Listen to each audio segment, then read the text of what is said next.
le dernier sujet que je voulais aborder. Je voulais qu'on regarde, là j'ai mis ton site, je voulais qu'on regarde un peu tes sources sur le fascisme. Alors qu'est-ce qu'il y avait? Dépôt du code, deuxième épisode. Regardez comme c'est beau, regardez toutes ces sources. Ah oui, oui, c'est toujours.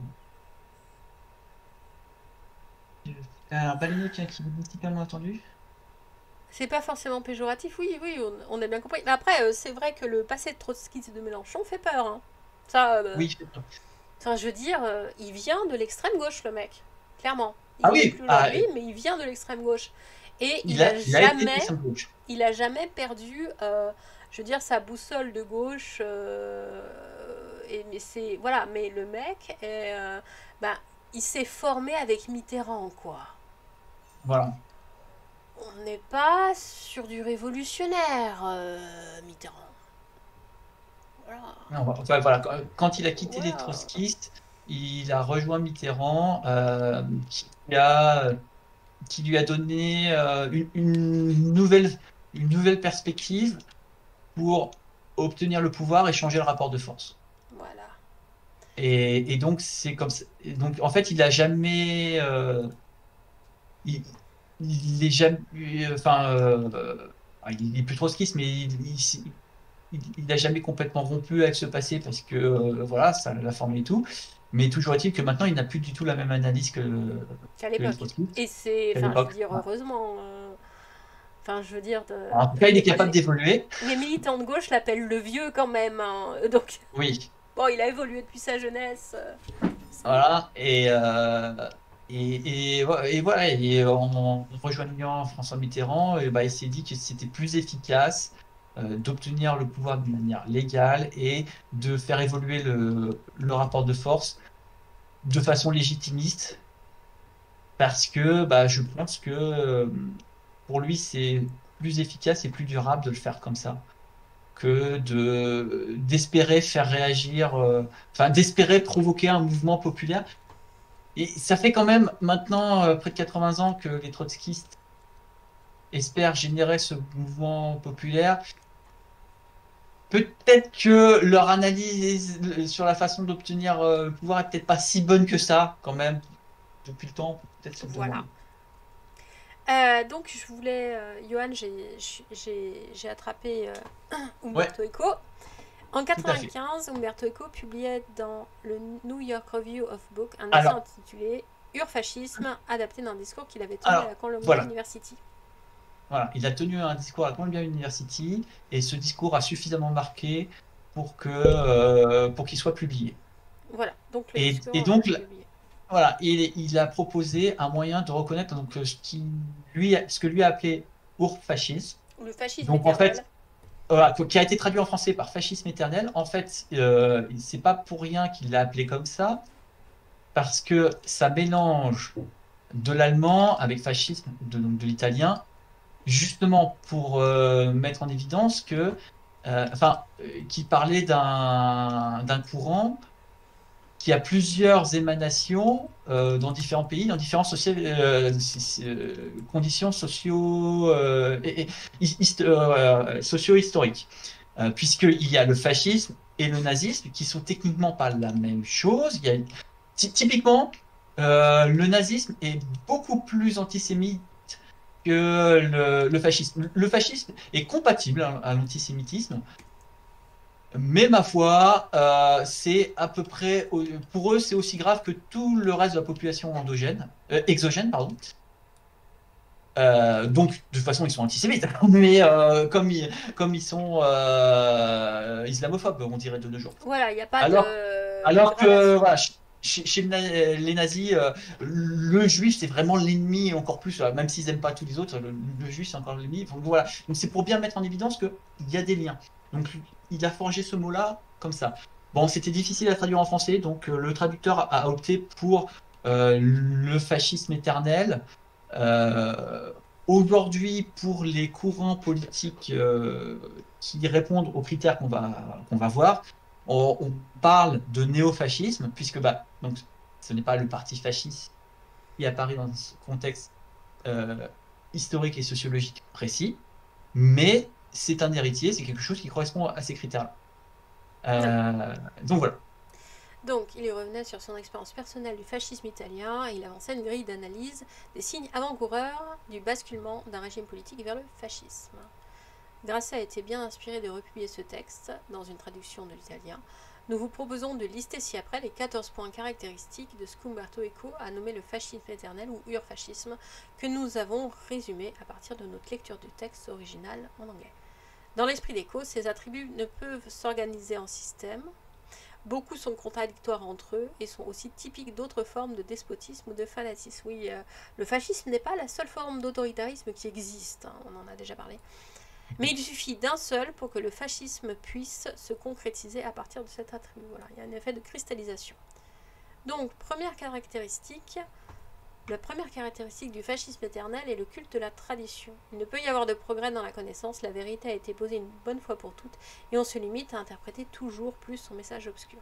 Et c'est en cela que les groupes extrémistes religieux peuvent correspondre à d'une certaine manière au fascisme quand ils deviennent extrémistes et très rigoristes. En tout cas, ils aident à, comme le fait remarquer Umberto Eco, ils vont faire le terreau Oui, ils vont à faire le une terreau. dérive fasciste. Voilà. Donc le culte de la tradition. Le conservatisme implique le rejet du modernisme. Voilà, donc c'est une version quand même très, très avancée du conservatisme. Oui. La pilule est dure à avaler, je te suis, oui. C'est quoi? Le néofascisme, c'est le fascisme des gens matrixés. Néo, matrix, je sors. La pilule est dure à avaler, je te suis. Voilà, exactement, parfait. Okay. Voilà, notre chat a du talent. Le conservatisme implique le rejet du modernisme. Le rejet du monde moderne se dissimule sous un refus de mode de vie capitaliste, mais il a principalement considéré un rejet de l'esprit de 1789 et de 1776, bien évidemment, déclaration d'indépendance des États-Unis. La Renaissance, l'âge de raison, sonne le début de la dépravation moderne. Voilà. Donc, notamment, tu as un commentaire à faire?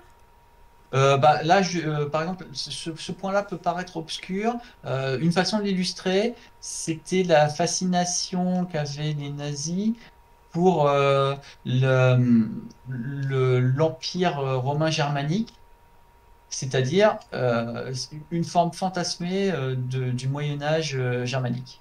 Et chez nos néo-fachos français aujourd'hui, on voit la fascination pour, par exemple, typiquement les symboles celtiques ou nordiques. Voilà. Qu'ils réutilisent.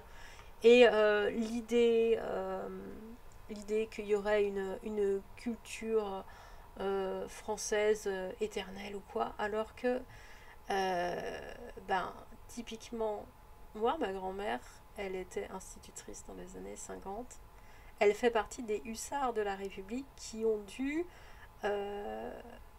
francophoniser la France.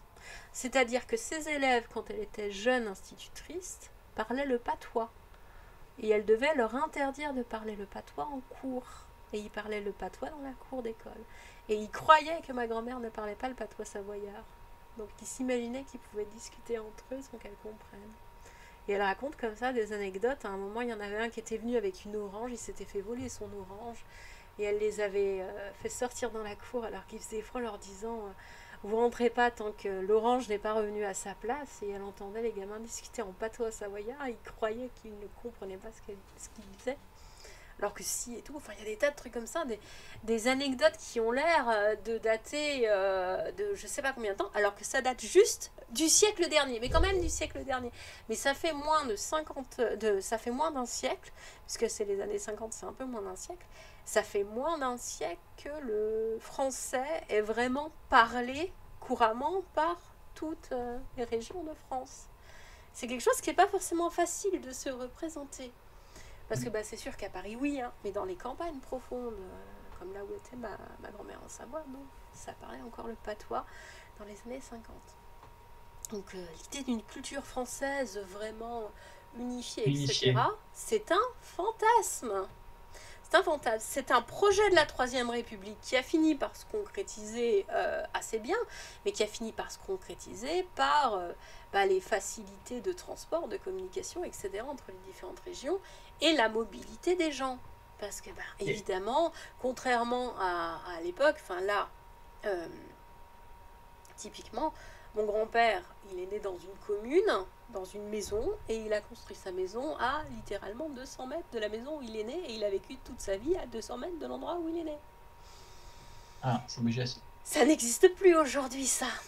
Voilà. Et c'est une forme d'homogénéisation, elle s'est faite à un coup. Hein, Oui, le coût des langues ça, régionales, évidemment. voilà, on a failli, enfin, on a perdu des langues régionales et il y en a qu'on a failli perdre.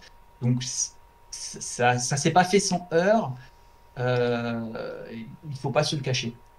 Il y a une autre fascination qu'on voit chez finalement les tenants du néofascisme. En fait, même ça va un peu au-delà, donc c'est une fascination de l'extrême droite. C'est la fascination pour un fantasme de Charles Martel. Et je reviens là-dessus, bon, donc déjà parce que en fait, le fait qu'il aurait arrêté les Arabes à Poitiers, bon, il y a bien eu une escarmouche pas trop loin de ce qui est aujourd'hui la ville de Poitiers, mais de là à dire que ça a arrêté les Arabes, c'est quand même un bien grand mot. À l'époque, c'était pas, ça n'a pas été considéré comme quelque chose de phénoménal, à tel point que Charles Martel, typiquement, ne faisait pas particulièrement grand cas de cette victoire-là, alors qu'il a un peu fait feu de tout bois parce qu'il était maire du palais dans l'organisation des Francs. Il était pas roi, donc pour devenir roi, il a fait valoir, il a fait feu de tout bois pour prétendre que les rois étaient fainéants, le roi fainéant, et que lui était fort. Et bon, c'est pas qu'il s'en est foutu de sa victoire à Poitiers, mais il a assez peu utilisé. Par contre, si donc on vous parle de ce héros qu'est Charles Martel, vous pouvez demander aux gens qui vous sortent ce héros-là s'il parle bien du même Charles Martel dont on parle, celui historique. Celui qui est censé avoir arrêté les Arabes à Poitiers, bon, on vient de voir ce que c'était, et celui qui a été accusé de piller les églises. Et visiblement, il a effectivement pillé les églises. C'est-à-dire que Voilà. voilà, enfin, il y a un peu de fiction, alors pas tout à fait à la Game of Thrones, mais il y a un peu de fiction historique, Ah avec oui, des et légendes, etc.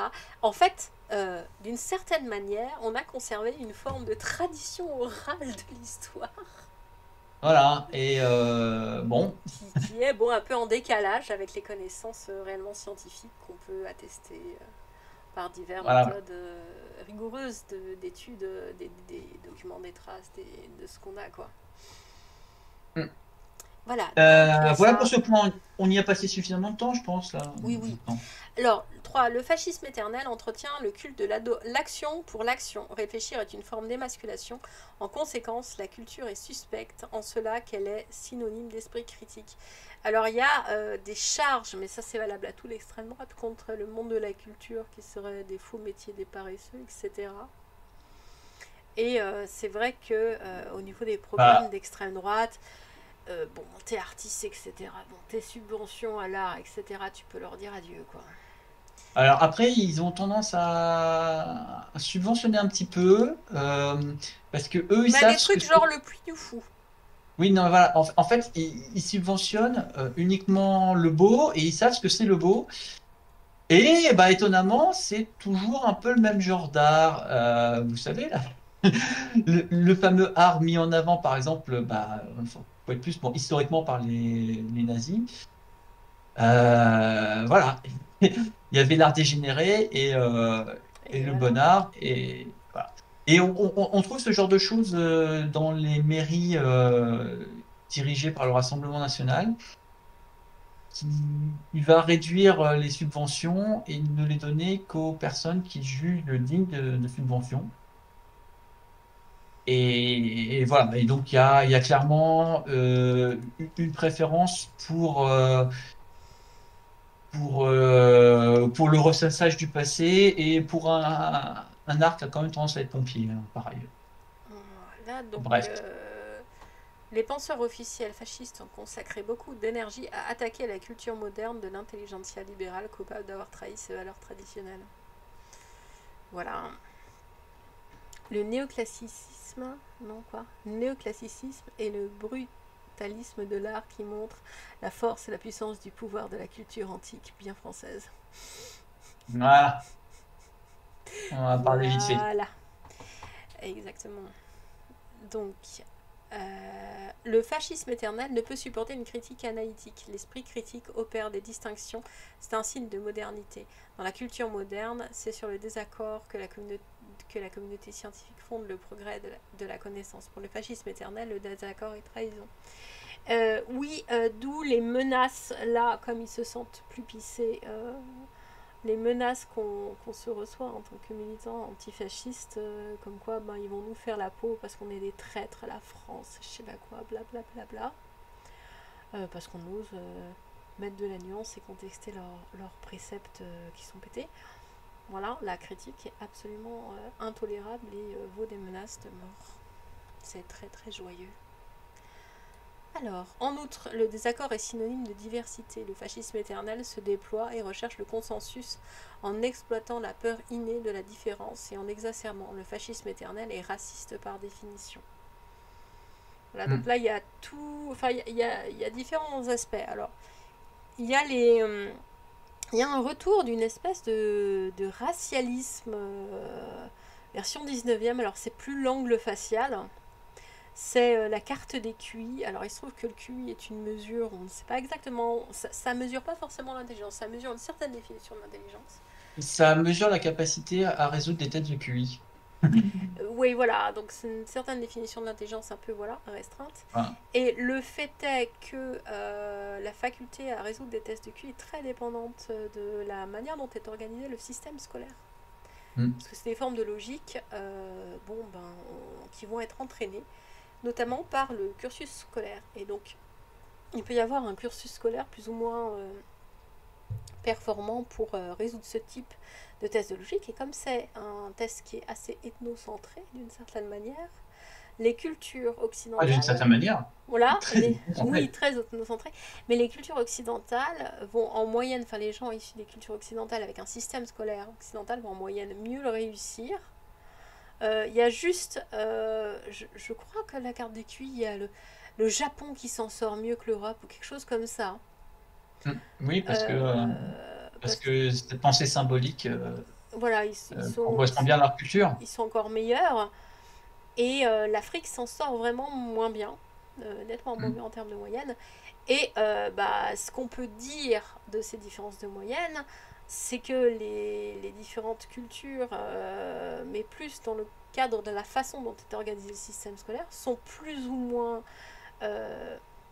fortes pour entraîner dès l'enfance à la résolution de ce genre de questions casse-tête particulières. Ça ne signifie pas une différence de moyenne d'intelligence entre les peuples du tout. Ça signifie une différence de capacité à résoudre ce genre de test. Et évidemment, ça a été détourné et c'est déformé pour inventer une supériorité de la culture occidentale. Alors que à la limite, il faudrait plus parler de supériorité de la culture extrême orientale si on prend vraiment leur logique pétée. Et voilà, donc cette idée d'un nouveau racialisme, voilà. À l'époque, au 19e siècle, ça se faisait avec la capacité crânienne et l'angle facial. L'angle facial, c'est l'angle que l'on obtient si on prend donc mince, je vais réussir la droite avec l'oreille. Oui, voilà, comme ça. Et le nez. Voilà, ça donne un angle. Il se trouve qu'en moyenne, cet angle est plus grand. Oui, je crois plus grand chez les têtes européennes que chez les têtes africaines, etc. Donc, dans la pensée raciste, la fin du 19e, il y a toute une évolution avec des dessins absolument, des schémas absolument horriblement racistes qui vont du singe à l'homme blanc, avec des mesures de la capacité crânienne où ils expliquent que la tête européenne s'étend, etc. Et que les Parisiens, leur capacité crânienne, elle est encore plus grande que celle de la moyenne des Français. Bien de logique. Voilà, donc les Parisiens... sont les dominants. C'est les dominants, ils sont plus intelligents encore que la moyenne des hommes blancs. Je sais pas si vous imaginez le truc. Alors, et évidemment, la capacité crânienne n'est pas la même chez les hommes et chez les femmes et tout. Donc ça justifie toutes sortes de trucs sur le présupposé faux qu'il y aurait une corrélation entre la capacité crânienne et faciale et l'intelligence. C'est faux. Voilà. Donc la corrélation entre le test de QI et l'intelligence, elle est moins arbitraire d'une certaine manière, sauf qu'en fait le QI ne mesure pas l'intelligence. Le QI mesure le QI. La capacité c'est circulaire, c'est complètement circulaire ce truc. Donc voilà, le fascisme éternel est raciste par définition et oui, alors j'en profite, Céline. Bon, donc il a vu une vidéo d'un psy qui a créé des tests de QI. Bon, oui, oui, éventuellement, mets-nous le lien. ouais, voilà, tu peux le mettre dans On pourra dans le l'intégrer chat. aux sources, mets-nous le lien avec plaisir. Voilà, Voilà, donner des sources. Donner des ça sources. fait toujours bien. Ça fait toujours bien. Mais enfin bref, donc voilà. 6. Le fascisme éternel puise dans la frustration individuelle ou sociale. C'est pourquoi l'un des critères les plus typiques du fascisme historique a été la mobilisation d'une classe moyenne frustrée, d'une classe souffrant de la crise économique ou d'un sentiment d'humiliation publique et effrayée par la pression qu'exerçaient les groupes sociaux inférieurs. Oui, il y a énormément donc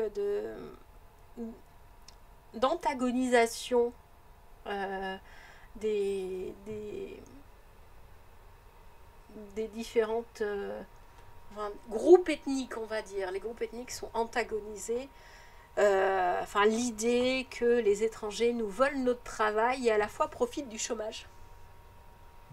Voilà, c'est l'étranger, l'immigré de Schrödinger qui à la fois nous vole notre travail et profite du chômage en touchant les allocs.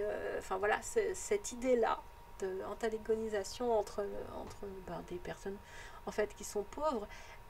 Merci pour la source. Il y a en fait cette idée qui est aussi dans l'extrême droite qu'il y a des inégalités dans la société. Ah. Oui. 404, not found. Ah. Je réessaye. Il y a l'idée si, je l'ai. Si tu l'as, bon, nickel. Il y a l'idée qu'il y a des inégalités dans la société et que c'est quelque chose qui n'est pas surmontable, qu'il y aura toujours des inégalités et qu'il faut donc choisir qui subira la pauvreté, etc., l'indigence ou ce que vous voulez.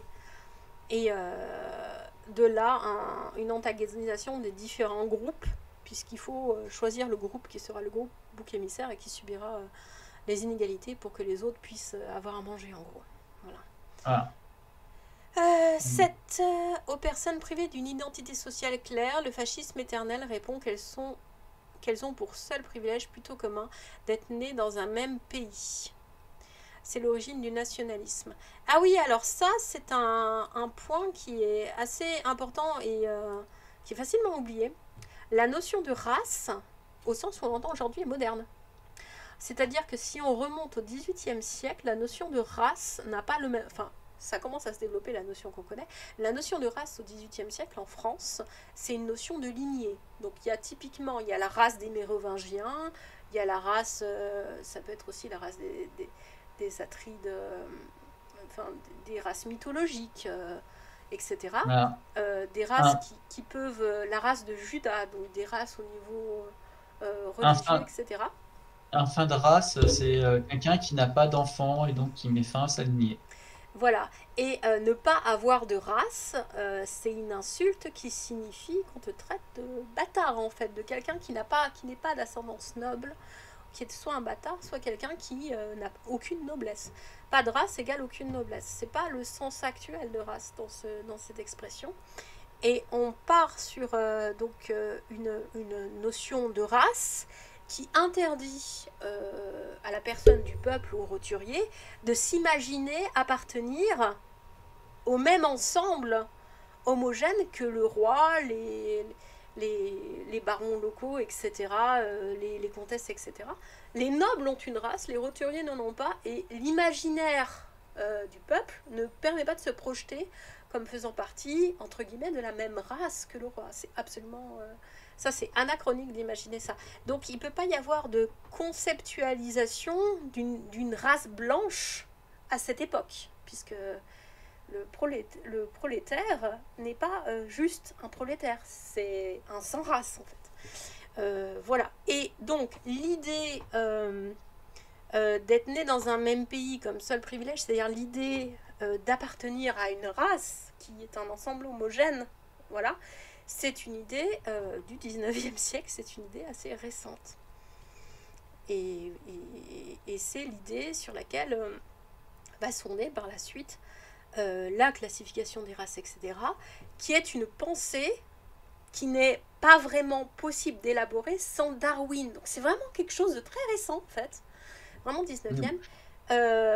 Mais ça Alors, ça se base. veut pas du tout dire qu'avant, il n'y a pas de xénophobie, hein. Attention. Ah. Simplement, avant, la xénophobie, elle est basée sur, surtout, enfin en Europe, c'est des xénophobies religieuses. Alors, en tant que membre du Café des Sciences, là, je dois répondre à mon contrat. C'est une vision erronée de Darwin, mais Ah effectivement, oui, c'est il une y a vision besoin de complètement Darwin. pétée de Il y a Darwin. besoin de mais ça a besoin de Ça a Darwin besoin pour de pouvoir Darwin. le sortir. Oui, oui, Et par c'est ailleurs, important comme précision, effectivement. Chloé, j'aime beaucoup ton enthousiasme, mais il faut que tu fasses attention à pas taper autant sur ton micro, ça fait du bruit. Pardon, je suis désolée. Darwin, c'est quelle époque? Toujours nous, bonne histoire. Son, Darwin. Darwin, son voyage, il le fait plutôt dans la première moitié du 19e siècle, mais il publie très tardivement justement parce que il était très prudent. Et donc, la publication de son ouvrage de l'origine des espèces est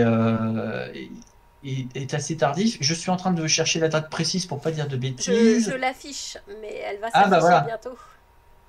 Ah, voilà. Voilà, Darwin. Donc, ayant constaté blabla, enfance et études, oui, alors c'est pas l'enfance qu'on Voilà. cherche. Bah, en fait, sa théorie, il va commencer à vraiment Voyage, l'élaborer avec le voyage du Beagle. Donc ça, c'est entre voilà. 1831 et 1836. Mais à ce moment-là, il n'a pas publié, parce qu'il a été extrêmement prudent. Voilà. Et donc, c'est bien plus tard qu'il va publier. Enfin bon, il va publier quelques éléments, mais qui ne vont pas encore être vraiment la Début de la théorie de théorie de l'évolution. l'évolution. Alors que Darwin Et, sur voyage. et le moment où elle est. Alors, sachant que Retour du la, Beagle. théo- Il la, revient en 26, oui. la théorie de l'évolution qu'il a publiée n'est pas complète. Et donc, celle qui est complète, c'est la théorie synoptique de l'évolution voilà, qui rajoute des éléments que n'avait pas Darwin, notamment il n'était pas au courant de la généalogie. Voilà, c'est en 1859 qu'a été publiée l'origine des Voilà. espèces. Sélection naturelle. Voilà.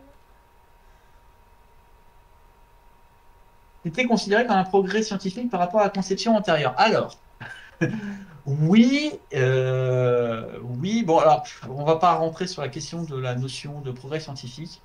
Euh, il y aurait beaucoup à dire, mais on parlera d'épistémologie un jour, sans hésiter, mais plus tard. Euh, En fait, il y avait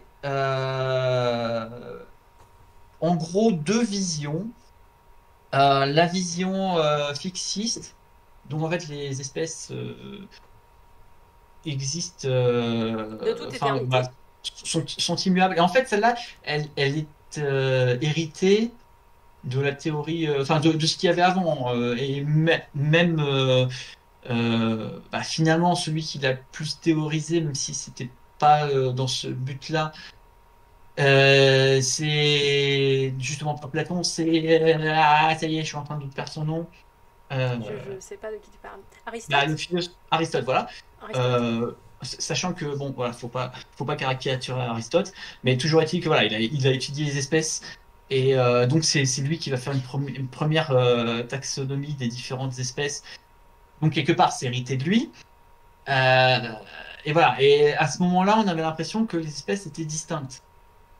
Donc la notion d'espèce précède et de très loin la notion d'évolution. Donc il y avait cette vision fixiste, et puis petit à petit, on s'est dit on a vu qu'il y avait des éléments qui tendaient à dire qu'il y avait une forme d'évolution. Donc c'était et notamment une personne qui va la théoriser en partie. Bon, c'est pas le seul à avoir fait, mais c'est lui qui a proposé une théorie assez consistante. C'est Lamarck, donc la théorie lamarckienne. Et donc sa vision des choses, c'est que on peut acquérir petit à petit des caractères qu'on va ensuite transmettre à ses enfants. Donc typiquement, les girafes, à force de tirer sur leur cou pour attraper des, des feuilles plus haut, et ben, ont vu leur pouce s'allonger et au fur et à mesure, ça s'est transmis à leurs enfants. Voilà. Donc, il y avait déjà une première idée de l'évolution des espèces avant Darwin. Et en fait, Darwin va contester ces deux visions-là. L'idée que les espèces sont fixées, il va trouver des exemples dans son voyage qui vont montrer que ça n'est pas le cas, notamment en observant des espèces d'oiseaux qui sont clairement apparentées d'une île à une autre, mais comme elles ont été séparées, puisqu'elles sont sur des îles différentes, ont évolué de manière un peu différente. Et il y a quand même il y a suffisamment de ressemblances pour qu'on comprenne qu'elles sont apparentées et suffisamment de divergences pour qu'on voit qu'il y a eu une évolution à part. Donc c'est ce genre de choses qui nous permet de dire qu'il y a bien une évolution des espèces. Mais par contre, pareil, comme il va faire ce voyage, ça va lui permettre d'observer beaucoup d'espèces animales très différentes. Et il va pas mettre en évidence cette transmission des caractères acquis, comme on dit, c'est-à-dire quelque chose qu'on a acquis au fur et à mesure de sa vie. Bah, il va pas mettre en évidence que ça se transmet à la descendance. Je vais en reparler juste après. Donc pour lui, bah, c'est pas comme ça que ça marche. Et donc, il va essayer de comprendre le mécanisme. Et à partir de toutes ces observations, sa conclusion, c'est que les espèces qui vont perdurer, donc c'est celles qui vont être le plus adaptées. Mais alors, voilà, en le disant comme ça a ouvert la voie à une incompréhension du darwinisme, et donc le darwinisme social, le racisme. Alors moi, je vais vous le dire de manière qui évite cette confusion. En fait, sa conclusion, c'est que les caractères qui se propagent le plus sont les caractères des individus qui arrivent le plus à se reproduire. Donc en fait, on est avec certaines caractéristiques, et si ces caractéristiques nous aident à arriver à se reproduire et à amener à maturité notre propre progéniture, alors ces caractères vont perdurer. Et donc c'est comme ça qu'il va y avoir une évolution. Donc il ne sait pas comment ça se passe. Donc là, en fait, ce que je vous raconte, c'est par rapport à l'évolution. Mais on voit bien que,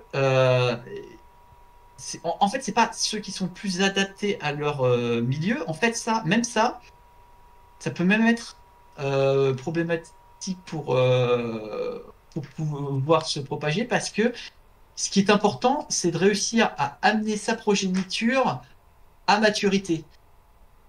Donc, c'est pas exactement d'être capable de survivre, c'est d'être capable d'amener sa progéniture. Donc, il faut survivre suffisamment longtemps pour faire ça, mais quelque part, si on a un caractère qui facilite notre production, quitte à ce qu'on soit un peu moins efficace à survivre, typiquement, si on ne se reproduit pas, enfin, un mammifère, surtout la femelle, pendant la période de gestation, est plus vulnérable que le reste du temps. Plus Donc ça, énervé par exemple, aussi. Pardon. est plus énervé aussi. J'en suis Et, contente.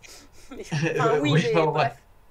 bref. Bref, donc enfin, voilà, ça va avoir un effet, ça va réduire un petit peu sa capacité à survivre. Par contre, bah, ça lui permet de propager, donc maintenant on sait, propager son patrimoine génétique. Donc voilà, c'est comme ça que c'est ce mécanisme-là qui va mettre en évidence. Et il sait pas précisément comment ça se passe. Et ça, c'est la génétique qui va mettre, qui va permettre de donner, d'expliquer comment ça peut se passer. Bah, effectivement, on a un patrimoine génétique qui se propage à nos descendants et il y a des mutations qui peuvent arriver qui vont provoquer des variations et ça fait que petit à petit les espèces vont évoluer.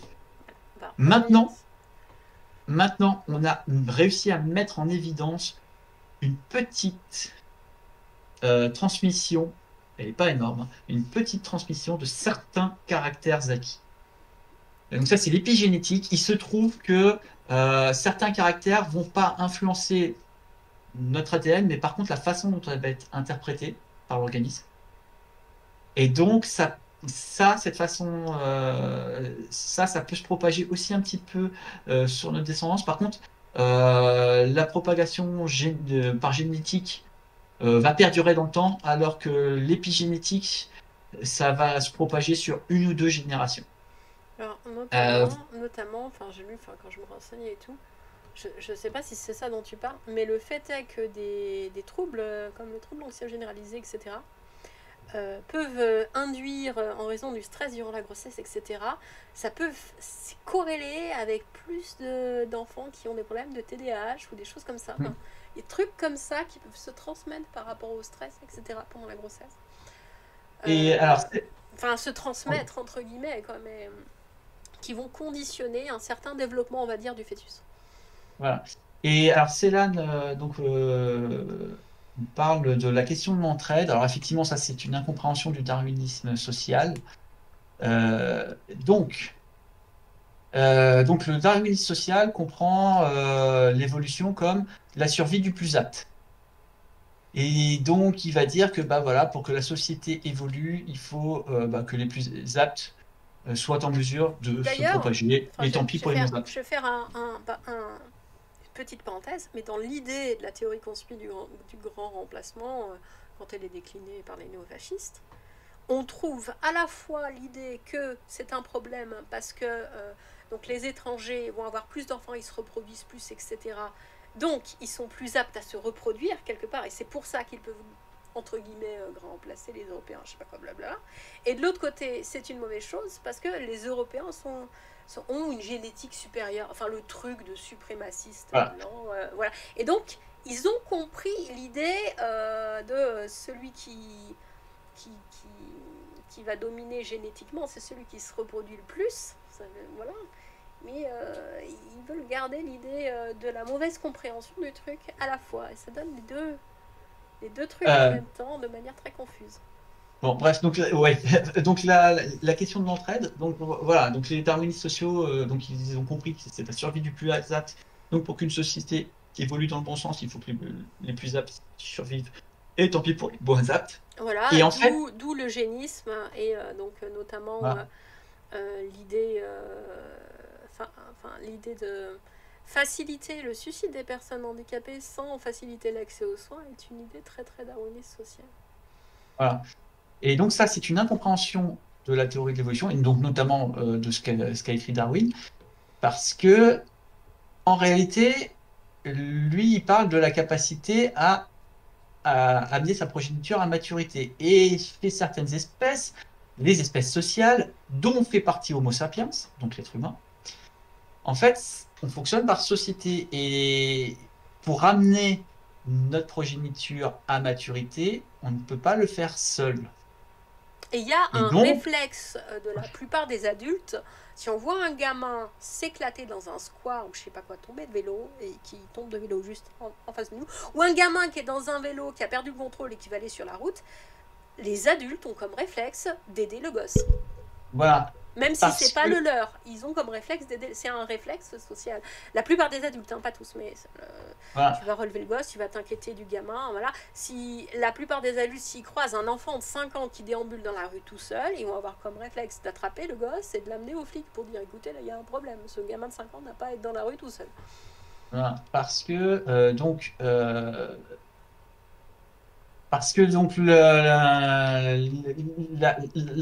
enfin, amener sa progéniture à maturité, en fait, c'est du point de vue d'une population, pas d'un individu.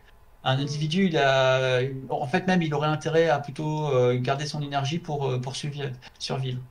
Et donc, chez les espèces sociales comme Homo sapiens, euh, en fait, donc Homo sapiens c'est une espèce sociale, et donc chez ces espèces-là, on survit plus quand on est dans le groupe, et les groupes arrivent à mieux perdurer lorsqu'ils sont solidaires entre eux. Donc, d'après la théorie de l'évolution de Charles Darwin, et cette partie-là n'a toujours pas été remise en question, au contraire, la sélection naturelle a favorisé l'entraide au sein de l'espèce Homo sapiens, parce que c'est une espèce sociale. Pourquoi on voit chez les lions les mâles tuer des petits d'une femelle avec qui ils se sont mis, qui a eu des petits avec un autre mâle? Justement parce que eux ne forment pas une espèce sociale. Et donc il y a un côté plus individualiste. Mais chez l'être humain, c'est bel et bien l'entraide qui permet de perdurer et d'avancer. Ceci dit, on trouve quand même des mâles qui vont tuer les petits de la femelle humaine, mais bon, disons que c'est C'est encore autre beaucoup plus chose. rare. C'est beaucoup Oui, plus alors non, mais rare, c'est encore autre chose. c'est encore autre chose, mais effectivement, ça se trouve, hein, attention, hein, il y a clairement pas d'homogénéité. D'ailleurs, pour qu'il puisse y avoir évolution, il faut pas qu'il y ait d'homogénéité. Alors d'abord, évolution ne veut pas dire progrès, c'est juste, c'est un changement. Et il ne peut pas y avoir d'évolution s'il y a homogénéité, justement, en fait. Il faut une diversité des traits, donc il faut que ça, en moyenne, ça ait tendance à perdurer, mais il faut qu'il y ait un petit peu de variabilité aussi dans la transmission pour pouvoir tester de nouvelles combinaisons. Voilà, enfin bon, jusqu'à présent, les violences conjugales n'ont pas trop montré d'intérêt évolutif, mais bon, bah disons, ça existe, c'est un Voilà. peu un sujet. Et donc, c'est là le mal alpha masculiniste de l'extrême droite comme pire exemple d'incompréhension. Alors, effectivement, Voilà, oui, totale incompréhension. exactement. Et en plus, il se trouve que cette idée de mal alpha, ça a été une hypothèse qui a été émise sur l'organisation des meutes de loups. Et il se trouve que tout le monde, y compris la personne qui avait émis l'hypothèse, en a Oui, conclu que l'hypothèse était fausse. mais Donc, c'est c'est l'âne, dire si c'est une complète incompréhension. c'est l'âne. C'est pas bien de tuer des petits, ne faites pas ça chez vous. Merci, les congélos ne servent à autre chose. Oui, effectivement. C'est un petit moment d'humour noir, oui, voilà. Un petit peu de Ah, moins là. quelle horreur, cette histoire est tellement horrible, purée. Et c'est une femme qui avait commis l'infanticide, en fait. Ouais. Il me semble que c'est plus fréquemment des femmes qui commettent des infanticides, mais je peux me tromper. Enfin bref, c'est pas le sujet. Je sais pas ce qu'il y a. Euh, en On commence outre, à trop oui, digresser. on a 7 personnes, voilà, plutôt nées dans un même pays, c'est ça, c'est l'origine du nationalisme. On en avait parlé, c'est aussi une des caractéristiques de l'extrême droite, l'idée du natalisme qui a eux, et nous et eux, enfin vraiment une Voilà, donc différenciation claire entre les groupes. voilà, donc on voit bien que les compatibilités, enfin, on voit bien que du coup le fascisme est d'extrême droite, il n'y a pas de doute Le là-dessus. fascisme est d'extrême droite, et l'extrême droite est un terreau très favorable au fascisme. Voilà. Voilà. Ainsi y a-t-il à l'origine de la psychologie du fascisme éternel une obsession du complot potentiellement international. Alors là, on revenait, enfin l'idée du grand remplacement Un avec complot des c'est un élites. complot des élites, notamment des élites juives, etc. Bon, voilà. Mais l'idée du complot LGBT qui vise à rendre les gens gays relève Voilà, du du même même réflexe, du même réflexe chelou. du même euh, réflexe complotiste. Potentiellement international. Et ces auteurs doivent être poursuivis. Ah oui, il y a aussi dans l'actualité, il y a cette médium Amandine Roy, en fait c'est un pseudo, je ne le savais pas, et l'autre Natacha Ray, donc qui sont à l'origine de cette fake news complètement lunaire, très très chelou, comme quoi Brigitte Macron serait une femme trans. Brigitte Macron n'est absolument pas une femme trans, mais il y a toute cette histoire. Alors elles ont des tas de preuves. Dès qu'on regarde, c'est complètement bidon. C'est un dossier que j'ai étudié à un moment donné. C'était, je veux dire, leur dossier parle du sex appeal de Jacques Chirac, je crois, Nicolas Sarkozy, je sais plus. Il y a des citations de ce niveau. Hein. C'est très très particulier. Euh, voilà, parce que Macron, je sais pas quoi, enfin bref. Donc non, c'est très très particulier leur histoire. Euh, et donc ces deux-là, cette histoire, elles disent c'est pas un problème qu'elle soit trans, bon elle n'est pas trans mais admettons, c'est un problème du secret qu'autant d'hommes politiques sont en couple avec des femmes trans. Enfin, ils vont pas, comme elles sont transphobes, elles disent pas femmes trans, hein, elles disent des hommes déguisés en femmes, mais elles veulent dire femmes trans.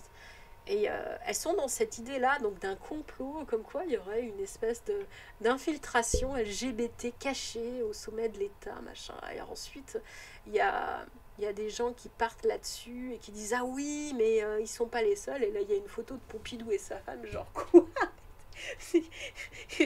Comment ça, la femme de Pompidou et voilà, et il part dans ce truc-là, et donc le complot potentiellement international, les auteurs doivent être poursuivis et tout, parce qu'il y aurait eu un mensonge des Macron sur la naissance de Brigitte Macron, qui serait son frère et je sais pas quoi, et juste c'est le mensonge qui doit être puni, et le mensonge n'a pas d'objet, il est juste là parce que c'est un complot. Voilà. Voilà. Et Amandine Roy, tout à l'heure, qui a pondu ce tweet absolument horrible. Donc là, son procès, c'était hier. Je sais pas si ça continue, je crois que c'était hier. Le jugement sera rendu en septembre. Ce tweet absolument horrible où... non, c'est pas un tweet, c'est de ce que je comprends, c'est une vidéo et tout. Elle fait un tirage de cartes pour déterminer si oui ou non le viol de la pauvre ado, la juive, parce que juive, est un contre-feu pour que les médias ne parlent pas de son Oui, procès. voilà, oui, Tiens, la gênance du truc, franchement, enfin, cette histoire, elle est instrumentalisée de toutes parts. C'est complètement horrible pour la victime. c'est... Ah, Bref. c'est à pleurer de rage. Enfin bref, donc il y a cette histoire-là aussi, et le conspirationniste, donc là parce qu'on parle d'un conspirationnisme entre une pseudo-journaliste et une pseudo-médium, le conspirationniste a aussi des relents fascisants, et le conspirationnisme est un très bon terreau pour le fascisme. Voilà. Je ne suis pas en train de dire qu'elles sont forcément fascistes, hein, juste que cette façon de raisonner est un très bon terreau.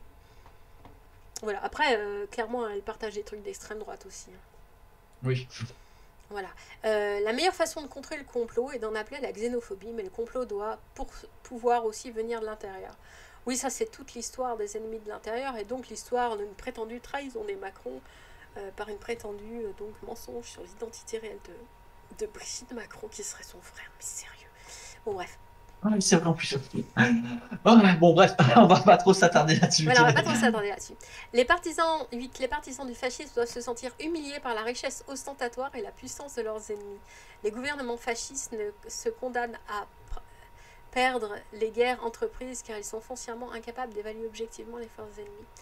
Alors, ils les perdent, et typiquement Amandine Roy, etc., elle s'attend à perdre son procès, à être condamnée parce que les forces, machin, truc bidule obscur, tout ce que vous voulez, et de toute façon les juges sont nommés par Macron, il y a un complot contre moi, blablabla, pour pas que je répande la vérité.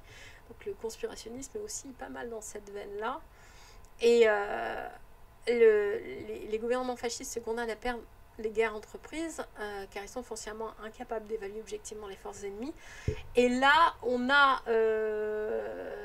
Macron qui est dans ce truc-là parce qu'il est dans la...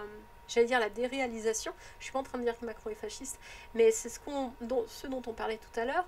Le fait que d'inventer perpétuellement une histoire, une narrative qui s'éloigne de la réalité, c'est un terreau favorable au fascisme. Tu veux ajouter quelque chose, Yann? Non, non. Voilà. Non. Voilà. 9, pour le fascisme éternel. Oui, par rapport à Macron, il n'est pas d'extrême droite, il est d'extrême centre. C'est une particularité française. Baléno. Note que Macron... Non, il est d'extrême centre. Il est d'extrême centre. Alors après, la question, est-ce qu'un fascisme peut se développer à partir d'une position extrême centriste? Ça, la question est ouverte. Je ne crois pas qu'il y ait d'exemple vraiment historique. Je suis pas sûre qu'on puisse dire que Napoléon était fasciste. Je pense que c'est anachronique. Ouais, enfin, l'exemple typique de l'extrême centre, alors effectivement, Napoléon Bonaparte est un exemple donc d'extrême centre. Mais l'exemple vraiment le plus pur, c'est Napoléon III, qui a donc été autoritariste et même totalitariste. Mais il y a quand même des différences assez notables avec, Bah, je avec pense le que fascisme je quand même. pense que c'est juste anachronique de base, en fait. Bah oui, à l'époque, le fascisme n'était pas encore apparu. Voilà, c'est ça. Mais si on regarde sur la définition du fascisme éternel donnée par Umberto Eco, bon, sur quelques points, il correspond un petit peu, mais... Une espèce de proto-fascisme en devenir, éventuellement. Ouais, mais il y a des différences. Et puis surtout, en fait, l'extrême centrisme... Bon, cela dit, le fascisme non plus n'a pas un corpus idéologique très fort, mais l'extrême centrisme va surtout se caractériser par l'idée que enfin, la personne d'extrême centre va se considérer comme la seule à même d'exercer le pouvoir. Donc c'est différent de l'aristocratisme fasciste où on pense faire partie de... Voilà, où on pense faire partie de ceux qui sont nés ou dirigés, voilà, alors que dans l'extrême centre, on fait partie de les seuls qui ont vraiment les compétences pour diriger. Et donc voilà, c'est moins essentialiste, c'est plus, bon voilà, il se trouve que, vu l'état de la situation, en fait, il n'y a que moi pour faire la politique dont le pays a besoin. Il y a ça, et par ailleurs, l'extrême centrisme est un autoritarisme, mais c'est un autoritarisme paternaliste. Je, je sais ce qui est bon pour vous et je vais faire les choses. Enfin voilà, je vais faire les choses bien parce que je veux votre bien. Ah, c'est Il y paternaliste. a, Le c'est pas, fascisme, il y a pas, lui, il cherche à instaurer son rapport de force pour eux. C'est, voilà. c'est un peu différent et il n'y a pas nécessairement de racisme dans l'extrême centre aussi. C'est En pas une plus, oui. composante essentielle. Il Non, peut, hein, voilà. c'est pas incompatible, mais c'est vraiment, c'est pas une composante essentielle. Et Ouais. Alors que, alors que Macron, l'extrême droite est forcément voilà, raciste. Macron, quand il suit les préceptes un peu, enfin sa loi sur l'immigration, machin, c'est de l'opportunisme politique. C'est pas une composante fondamentale de son idéologie. Voilà. Puisque même au contraire, il y a des moments, il a Bonne pu, vie. bonne vie.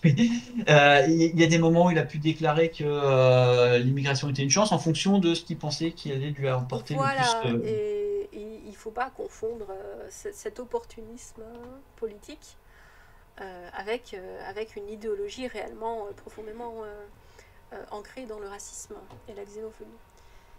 Voilà. Mais le fait de mal analyser, mal évaluer et mal analyser les adversaires, la situation, etc., effectivement condamne à se vautrer, en fait, à terme. Alors, ça Mm. peut être à plus ou moins long terme, mais ça condamne à se vautrer à terme, et c'est ce qui est en train d'arriver à Macron. Et effectivement, les mensonges à répétition de Macron, etc., comme on a pu le voir avec les corrélations, etc., il est possible que ce soit une des choses qui ait favorisé la montée de l'extrême droite. Parce que les pertes de repères par rapport à la réalité et les analyses complètement éclatées, c'est pas bon pour la société en fait. Un président Mm. qui fait de longues des analyses hors sol avec des éditorialistes partout qui font des analyses, c'est pas du tout bon pour la société. Ça perd les gens et c'est pas une bonne chose. Voilà, donc pour le fascisme éternel, il n'y a pas de lutte pour la vie, mais plutôt une vie vouée à la lutte. Le pacifisme est une compromission avec l'ennemi et il est mauvais à partir du moment où la vie est un combat permanent. Et ça, notamment, quand Mussolini, enfin, Mussolini, effectivement, dans un premier temps, était communiste, et ensuite, il a basculé, enfin, d'ailleurs, il a créé le parti fasciste, et ça, notamment, un point essentiel dans son évolution, c'est de basculer du pacifisme socialiste au bellicisme, qui va être une des composantes essentielles du fascisme. En fait, c'est les deux principaux basculements idéologiques pardon, chez Mussolini qui le font complètement donc, passer de la gauche à l'extrême droite. C'est d'une part de basculer du pacifisme vers le bellicisme. Non, il y a trois basculements, parce que donc il devient aussi donc à l'époque la gauche était internationaliste, il devient euh, nationaliste. Et enfin, il se dit que effectivement, c'est normal qu'il y ait une hiérarchie chez les personnes. Donc, il faut remplacer la lutte des classes par la collaboration de classe. Et donc, quand quelqu'un dit qu'il veut remplacer la lutte des classes par de la collaboration de classe, il tient clairement un discours fasciste. Et c'est notamment pour ça que je mettais dans mes sources que le fait que c'est très précisément le discours d'Éric Zemmour, il l'a répété plusieurs fois. C'est important de le noter parce que le discours fasciste en tant que tel peut très très bien avoir l'air sympa au premier regard. Mm. Je veux dire, c'est pas pour rien qu'ils arrivent à prendre le pouvoir. Oui. Le discours fasciste peut avoir l'air sympa. C'est une apparence, c'est une illusion, mais on peut se laisser leurrer. Mm. Voilà, et bon, c'est un peu ce qui se passe, quoi, notamment avec Zemmour. Bon, il a la concurrence du Rassemblement National qui ne peut pas être qualifié de fasciste dans son Voilà, parce que intégralité eux, parce qu'il y a trop de eux, ils composantes. agrègent plusieurs extrêmes droites. Ils agrègent plusieurs extrêmes droites, mais voilà, quoi, on est dans cette idée. Voilà. 10. L'élitisme est un aspect caractéristique de toutes les idéologies réactionnaires. Le fascisme éternel ne peut promouvoir qu'un élitisme populaire. Chaque citoyen appartient au meilleur peuple du monde. Les membres du parti comptent parmi les meilleurs citoyens. Chaque citoyen peut ou doit devenir un membre du parti. ça, on revient sur l'idée des eux et nous. Ça rejoint l'idée de la carte des QI, parce qu'avec la carte du QI, ce qui est pratique, c'est qu'il suffit d'être né en Europe pour se sentir supérieurement intelligent par rapport aux autres peuples. Il y a Alors, ils ignorent complètement le fait qu'au niveau de l'Extrême-Orient, la moyenne est plus grande, hein, évidemment. Donc, ils vont s'essentialiser eux-mêmes comme plus intelligents par nature, en fait, sans avoir à faire d'efforts. il y a Céline qui vient de sortir. Note, les discours sympas sont fascistes. Cela dit, oui, le fascisme se donne souvent une ère, enfin, donc le fascisme éternel se donne souvent un air sympathique. Ça fait partie de la stratégie. Voilà, ça fait partie de la stratégie. Et c'est pour ça qu'on se retrouve là, enfin, l'idée de l'égalité des chances, etc., qui est un discours qui est très creux, mais qui paraît très sympa. C'est pour ça que l'élément de langage a été repris. Ça ne veut pas dire que Voilà. l'idéologie derrière pédéniste a été reprise, mais l'élément de langage étant sympa, il a été repris. Voilà. Et il est sympa, il fonctionne, tout à fait. Juste, bon, ben, disons que ce qui ça cachait derrière, c'était un peu chaud quand même. Voilà, donc l'élitisme, point 10. 11. Dans une telle perspective, chacun est invité à devenir un héros. Le héros du fascisme éternel rêve de mort héroïque qui lui est vendu comme l'ultime récompense d'une vie héroïque.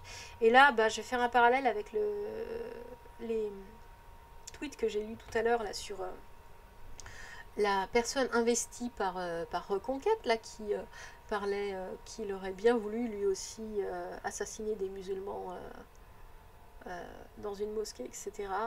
Et qu'il n'allait probablement pas le faire. Ce qui le retenait, c'était qu'il avait un fils qui avait une fille, je sais pas quoi, machin. Il est dans cette idée d'héroïsme. Et on retrouve cette idée d'héroïsme, etc. chez les incels avec la notion de gentleman ultime. Je sais plus ce que c'est. Gentleman ultime. Ah, je suis pas si fort que ça T'es pas en si fort incel. que gentleman ultime? Non, putain, je tombe sur un parfum, c'est nul. Gentleman, incel. Oui, alors là, je suis le gentleman suprême. Elliot. Ah, Elliot. oui, pas ultime, Voilà, suprême. suprême, pas ultime. Voilà. Donc, Turing m'a interprété le 23 mai à Esta Vista, dans le comté de Santa Barbara. Voilà. Le Tulliot, n'importe quoi. De temps en temps, ça se tombe, je suis un peu dyslexique. Le tueur, Elliot Rodger, âgé de 22 ans, motivé par sa haine des femmes, tue 6 personnes et en blesse 14 autres avant de se suicider. Voilà.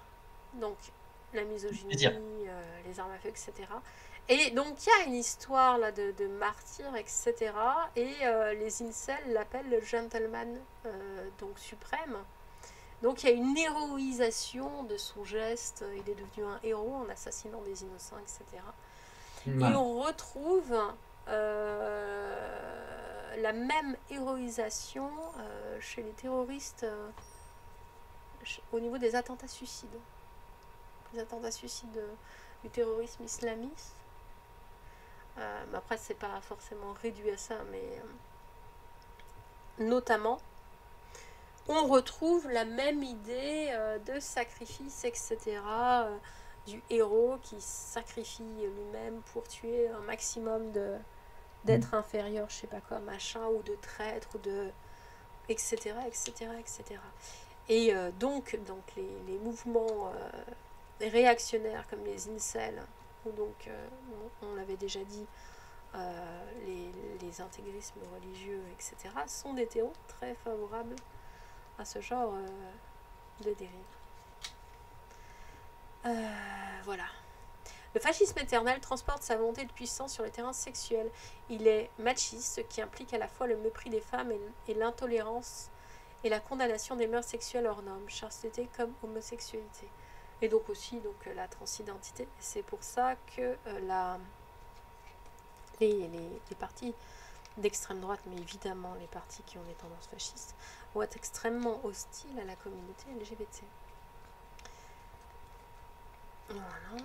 Et en général, ça va avec la misogynie. Et on a eu une observation d'une dérive avec deux personnes, Marguerite Stern et Dora Muto, qui à la base étaient des féministes.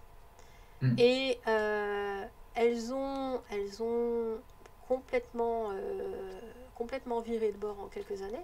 Maintenant, elle partage des trucs d'extrême droite complètement hallucinants, des machins misogynes ou là, je ne sais plus laquelle des deux a partagé un tweet où expliquait que la plupart des femmes étaient plus douées pour la dentelle que pour construire une maison, et qu'évidemment il y avait quelques femmes qui étaient plus douées pour le bâtiment que pour la dentelle, mais qu'on ne pouvait pas faire une société sur la base d'exception, un truc comme ça, qui est... Voilà.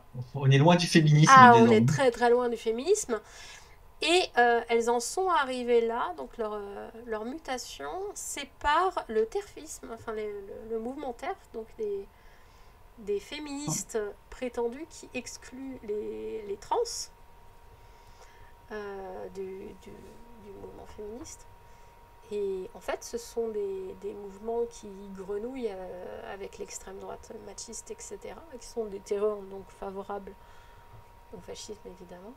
Et il est très très difficile de rester dans un équilibre, en fait, parce que comme c'est l'homme, il se raccroche à des groupes sociaux, enfin l'humain en général, et le fait est qu'on ne peut pas être longtemps transphobe sans se retrouver à grenouiller dans des milieux misogynes. C'est pas Euh, possible. hmm. Céline fait remarquer que le point 12 renvoie à la compréhension du darwinisme social. Alors Oui, effectivement, hein, oui, oui. en fait, le darwinisme social, donc, qui est donc une incompréhension de Darwin, comme visiblement tout le monde l'a bien compris, est un point essentiel du fascisme, enfin du lourd fascisme, du fascisme éternel. Voilà, donc le masculinisme est un terrain favorable au fascisme, et on va Au avoir fascisme. tendance à trouver de la misogynie. Hmm. Voilà. Bon, il y a aussi l'histoire de rôle, de chacun à sa place, etc. Enfin, une société très très figée, évidemment. Et donc, évidemment, hostilité envers les LGBT, c'est pourquoi, dans les camps nazis, il y avait aussi tout ce qui était LGBT, évidemment. Hmm. Donc 13, le fascisme éternel se fonde sur un populisme sélectif ou populisme qualitatif, pourrait-on dire. Le peuple est perçu comme une qualité, une entité monolithique exprimant la volonté commune. Étant donné que les êtres humains en grand nombre ne peuvent porter une volonté commune, c'est le chef qui peut alors se prétendre leur interprète. Ayant perdu leur pouvoir délégataire, les citoyens n'agissent pas, ils sont appelés à jouer le rôle du peuple. Oui, ça c'est l'idée de suivre le chef sans discuter, qu'on a vu à l'œuvre, bon je suis pas en train de dire non plus qu'il est fasciste, mais qu'on a vu à l'œuvre avec l'épisode Ciotti. Dans le parti des Républicains, il faut suivre le chef. Et il se trouve que les statuts des Républicains, donc du coup, ils ont été creusés, et le pouvoir du chef de file des Républicains est absolument extraordinaire. Et Ciotti peut réellement faire tout ce qu'il veut avec son parti. Il n'y a pas vraiment de garde-fou et tout. On est dans cette situation-là. Il faut s'aligner avec le chef et les autres doivent obéir. Et c'est quelque chose, c'est un terrain qui peut être favorable au fascisme. Et cette vision, enfin du coup, on s'en rend compte avec Ciotti, parce que Ciotti est le premier qui vraiment utilise les pouvoirs du chef du Parti des Républicains pour faire ce qu'il a envie sans concertation. Ça a toujours été, mais c'est le premier qui vraiment les utilise de manière complètement évidente, et que les autres, ils essayent de se rebeller, mais qu'en fait, ils n'ont pas, parce qu'il n'y a pas les outils pour. Et ça explique... les liens de Ciotti et l'extrême droite, c'est assez logique que ce soit dans une histoire d'alliance avec l'extrême droite que ce fonctionnement des Républicains a été révélé. Et on a zappé de commenter beaucoup plus haut dans le chat quelqu'un qui demandait: ils existent toujours les Républicains? Donc oui, ils existent toujours. On ne sait pas trop l'avenir du parti. Peut-être que l'implosion, etc., va faire que le parti va finir par mettre la clé sous la porte. Et la question que je me pose, mais alors ça c'est un peu hors sujet par rapport au fascisme, mais la question que je me pose, c'est qu'est-ce qui va advenir des dettes du Parti des Républicains Oui. si le parti dissout, etc. Est-ce que c'est Ciotti qui en hérite? La dernière fois, on a regardé, ils avaient 17 millions de dettes, je sais pas quoi. Ça c'était en 2022, c'était quoi alors? Dette Ah, oui. Donc ils ont sans doute quelques millions de dettes. les Républicains. Mais si c'était en 2022, voilà.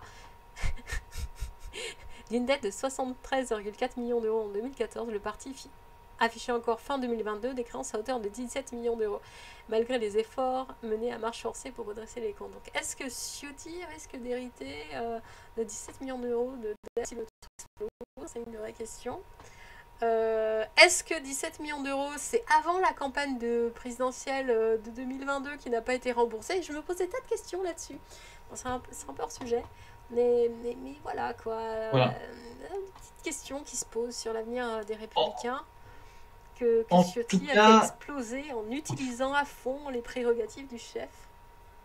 en tout cas, je rappelle un élément que tend à nous dire l'analyse des sondages, c'est que la dissidence d'Éric Ciotti a eu tendance à extraire des républicains la tendance d'extrême droite, qui assez logiquement rejoint le Rassemblement national, ce qui fait que concrètement, ils sont vraiment très mal, c'est presque un champ de ruines, mais concrètement, ils ont aussi une base sur laquelle ils peuvent essayer de se reconstruire. Voilà, donc on verra. Leur avenir n'est pas non plus, scellé. Enfin bref, donc les citoyens n'agissent pas, ils sont appelés à jouer le rôle du peuple. Et c'est aussi ce qui explique que l'extrême droite, qui est un terrain favorable au fascisme, ce n'est pas forcément le fascisme, a tendance à ne plus lâcher le pouvoir une fois qu'elle l'a. Voilà. C'est dans leur ADN idéologique. Alors, on est encore le point 14. Voilà. Et point 14, le fascisme éternel parle la novlangue. La novlangue, inventée par Orwell dans 1984, est la langue officielle de Langsoc ou socialisme anglais. Elle se caractérise par un vocabulaire pauvre et une syntaxe rudimentaire, de façon à limiter les instruments d'une raison critique et d'une pensée complexe. Alors, je vais en profiter. Ah, La ça, c'est... novlangue, elle est souvent utilisée dans le sens contraire Oui. de ce que disait Orwell, puisque dans 1984, on parle bien de détruire des mots. Et on nous parle très souvent dans les médias de novlangue lorsque apparaissent des mots nouveaux. Donc, c'est exactement le contraire. Et là, Umberto Eco parle bien de la novlangue dans le sens d'Orwell. Donc un appauvrissement du langage, pas des créations de néologismes. Voilà. Voilà, voilà. Bon, et ben, écoutez, je pense qu'on va s'arrêter là. Voilà, parce on a bien donné la patate. En tout cas, vous voyez pourquoi je disais régulièrement que sur les 14 points, le discours d'Éric Zemmour correspond quand même assez bien à une grande partie de ces points. Et Voilà. que donc, Alors, on a quand même des éléments assez forts pour dire que il est néo-fasciste, d'autant plus qu'il a aussi plusieurs fois déclaré qu'il était favorable à remplacer la lutte des classes par la collaboration de classe. et après, c'est vrai que les autres, il peut y avoir certaines acquaintances, mais on est moins dans de la correspondance formelle. Hmm. Voilà. Mais par contre, on peut noter qu'il y a des choses qui sont quand même basiquement un terrain favorable au développement du fascisme, et donc probablement un terrain favorable à la montée de l'extrême droite et au développement Hmm. un glissement vers le fascisme qui, voilà. Ouais. Voilà. Et donc, une bonne stratégie pour lutter contre ce glissement peut justement être de prendre le contre-pied de ces 14 points, vraiment le contre-pied de chacun des 14 points, et de s'en garder et de militer contre, etc. Voilà, c'est une solution. C'est probablement pas suffisant en soi, hein, mais c'est une solution. Voilà, et ben écoutez, sur ce, on va vous laisser parce qu'il y a... Alors, attends. Ah, Cette non. fois-ci, on va faire un raid. Parce que on a eu droit à notre troll. Donc, si on fait un raid, on va définitivement recevoir notre diplôme de streamer. Ah, Ah ouais, voilà, ok. Voilà, donc ça va lancer un raid. Merci d'avoir été avec nous. On va vous souhaiter une bonne soirée. voilà, bonne soirée à tous. Prochain live, ce Vendredi. sera vendredi prochain. On va faire à 20h, je peux le faire dès 20h. 20h, on fera le point sur les sondages. Ça marche. Bisous à tous. Bisous, à bientôt.